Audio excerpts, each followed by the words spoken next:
sense of belonging. I mean, there were certain places I felt I belonged regardless. I always feel at home in a library, for example, whether it's in whether it's in Kolkata or Rome or Rhode Island or wherever. I mean, libraries to me always represent a kind of home.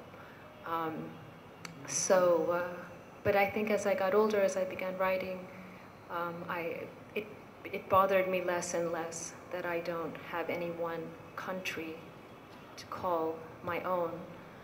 And, you know, I mean, I was born with an Indian passport. I was appended to my mother's passport. Then I became a naturalized US citizen. Then I got my UK passport because I was born in London. So in my life, I've actually possessed 3 passports.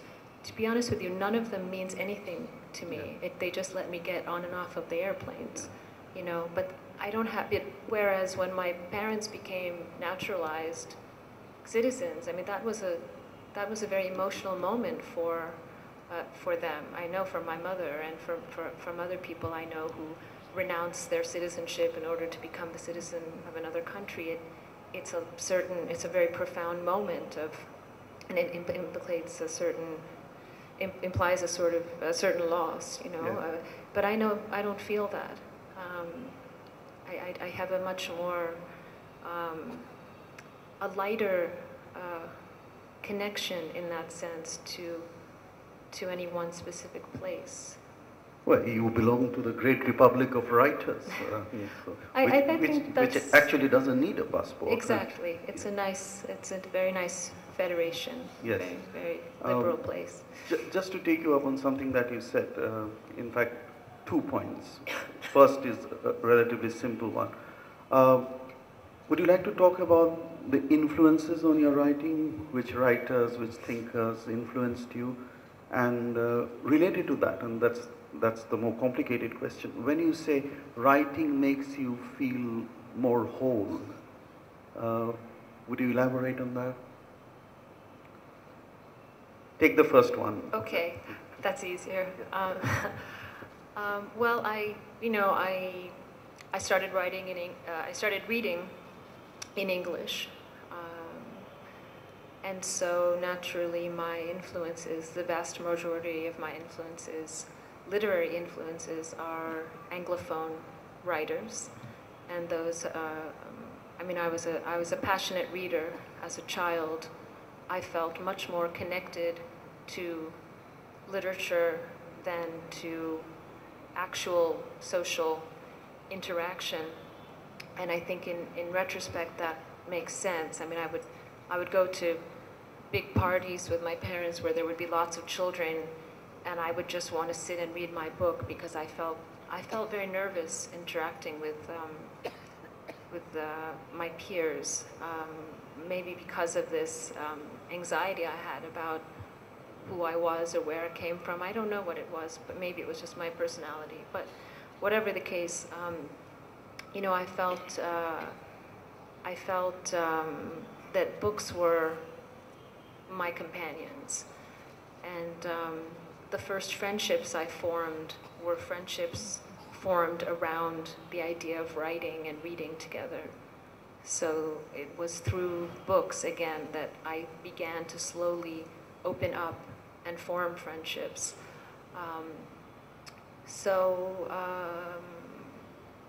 I mean, it's impossible to list all of the authors who have influenced me. There are many, many.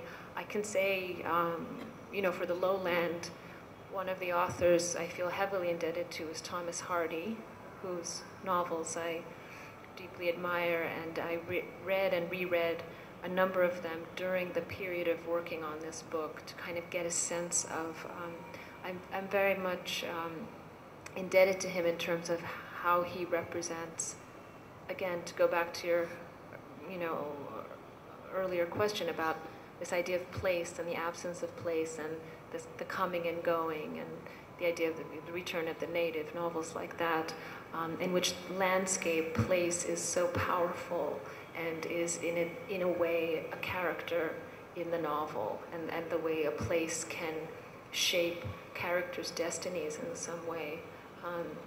And I think in the lowland, that element is there. And that's something I got definitely from Hardy. For short stories, you know, I read Chekhov, I read Alice Munro, I read William Trevor, I read Mavis Gallant. I mean, I'm very aware that 99.9% of my literary influences and inspirations are people who write in English and tend to be American or English writers of some literature and translation. But on the other hand, I was always leading my emotional life until quite late in Bengali, in another language. You know, so I was always aware that the language that I was reading in was a foreign language to my parents, and that the things I was reading, even as a child I was aware of this, that the things I was reading, the books that gave me great pleasure were not they were books my parents had never even heard of, you know, because then I would come here and people would give me all the Takumar, the Julie and Kobita and everything, and so I would see, oh, there's a whole other tradition that has nourished them and everyone here, and you know, I had a little bit of it, but because I can't really read very easily, it was always something more oral. Yeah. Would you like to comment on that? Writing makes you whole? Second question. Just it is what it is. If I don't write,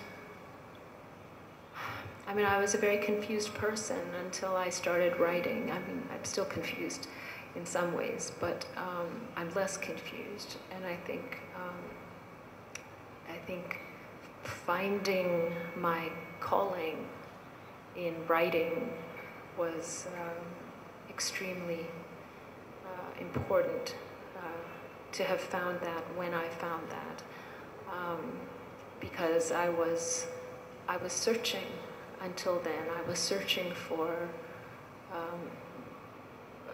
a sort of, you know, but basic existential question. You know, who am I and why am I here on this earth? I wasn't entirely convinced.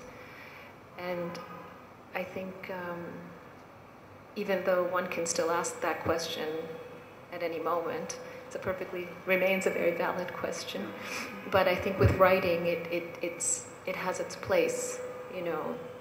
And I feel, again, as I said, I think the idea of feeling connected to literature was very reassuring, because I felt that literature was a place where, at least in the world of pre-existing books, pre-existing authors, there's this sort of magical confederation that one feels, so that I can feel an intense connection with a writer like Thomas Hardy. I mean, obviously I never knew him personally, and I don't know what he would have thought of me if we ever did meet, but it's completely irrelevant, because the connection is through the writing. And that is the great beauty of literature, not only among writers, but among readers and writers, is that nothing but the words are relevant. It all falls away. So whether or not we like one another, we get along, we have a nice time or a bad time, it's just that pure connection between you and the words of another person. And I think that's a sort of, it has almost a spiritual power for me. I mean, I'm not a religious person, but I believe in certain very powerful, you know, I mean, I think literature is a very powerful form of art, because it allows you to have compassion for people, for lives outside of yourself, for people you don't even know, for people who don't even exist in the real world. And yet you feel for them, you weep for them, you carry them with you. This is literature's greatest achievement, in my opinion. And so I don't claim that my books do any of those things. I wouldn't dare to do that, but I think just the work of writing, the being alone, the thinking, the meditating on characters, their dilemmas, their day-to-day lives. This has given my life a sense of purpose that I didn't have before. And then, now I'm also a mother and I'm raising 2 children, so I have my writing and I have my children, and I feel like these 2 things keep me, They're your 2 anchors. These are my 2 anchors, exactly. Yeah. Actually you've led me to the question I wanted to ask you. There are 2 stories, very early stories of yours, which quite astounded me when I read them. One is called The Real Darwan, and the other is the story of Haldar Bibi, or Bibi Haldar. Bibi Haldar. And there are stories about how in Calcutta outsiders are exploited by otherwise quote-unquote enlightened citizens of the city. Where did this come from? I mean, this compassion for, the other, as it were, of the Bhadralok existence. Well, both of those stories grew out of a building here where my mother was raised in North Calcutta on Vivekananda Road, number 110. That was the home that's my Mamar Bari, and I would go there. I went there all my life. I spent many, many weeks, months there, and coming from, as I said, a small town in Rhode Island in America, where we lived a very extremely isolated life.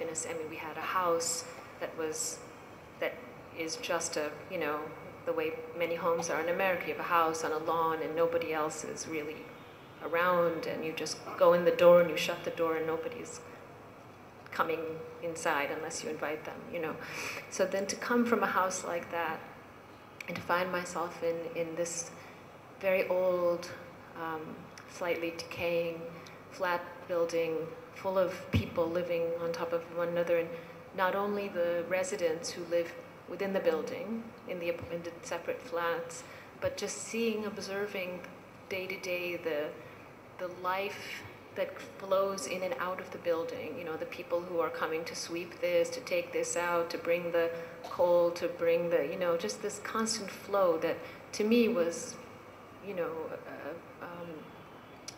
quite fascinating, because it just was very different from what I was used to. So anyway, I spent a lot of time in this building, and both of those characters, Burima and the character of Bibi Haldar, grew out of observing 2 people who lived in some sense in that building. And I saw how they were treated, how they were perceived, I should say, by the people who lived in the building, with a certain amount of, both compassion and tolerance, but also there was always a sort of barrier at the end of the night and you shut your door. And I must have felt a connection to them. I must have felt one, because of course I too felt like an outsider in Calcutta, and I was. And people would always ask me, I was acutely aware that I was a foreign import, even though I was genetically Bengali and all of that, but I didn't, people regarded me as something from outside coming in, and, do you speak Bengali, and do you eat fish, and do you know how to take the bones out, and all of these questions. So, clearly it was hard for me to feel like one of my cousins here who didn't get asked those questions, So I think, the outsider's perspective, the outsider's experience is my experience. I mean, wherever I am. I felt like an outsider in America. I felt like an outsider when I came here. now I live in Rome. I feel like an outsider of a different kind there. And now I'm used to it. I mean, it's just, I accept it, and that's okay. It's just shades of, one of the authors I mentioned, Mavis Gallant, a wonderful Canadian author who has influenced me very much. She was raised in Montreal, Canada. Then she moved to Paris in her 20s and has remained there all her life. She's now, I think, 90 years old. But she has a wonderful title. One of her stories is called Varieties of Exile. It's either the title of a story or the title of an actual collection.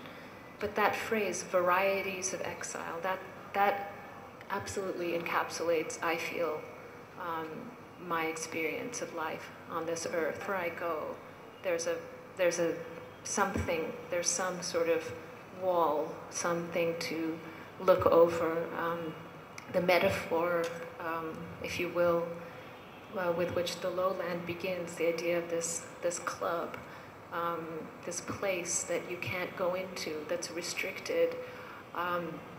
That fascinates me because it's something that I feel so keenly. I mean, I never tried to climb the wall and go into that club, but my whole life has been a series of attempts, usually unsuccessful, to cross some kind of line and to penetrate a world that is off limits to me. You know, in America, I longed to be American, knowing that I could never be American. But I wanted to because I wanted to be accepted. So I struggled and I couldn't. When I came here, I wanted to be like my cousins. You know, I wanted to go to school with them and have a uniform and the water bottle. And I just wanted to be like them because I was aware that I wasn't like them. You know, so this idea of always having some kind of something cutting you off from the center of activity and always being on the other side of the wall and observing has been my experience of life. But I think that is fundamentally the artist's perspective, no matter who you are and no matter what kind of artist you are. So even if you're it's his or her predicament. Yes, and it is, you know, even if you're a writer like Alice Munro, who never left Canada, or Ashapurna Devi, who lived her whole life here and led a very, you know, housebound life, shall we say, with all of her responsibilities, but she maintained it's her outsider's perspective that allows her access inside of her characters. The distance. And without the distance, you can't have her perspective, and without perspective, you can't create something that is, well, I don't think you can create something without perspective. Listening to you, I was reminded of the title of Edward Said's memoirs, Out of Place, he said. Yes. So, perpetually out of place, wherever he was. The inevitable question regarding lowlands. What attracted you to the Maoist or / Naxalite movement to write about it so movingly, in fact? Thank you.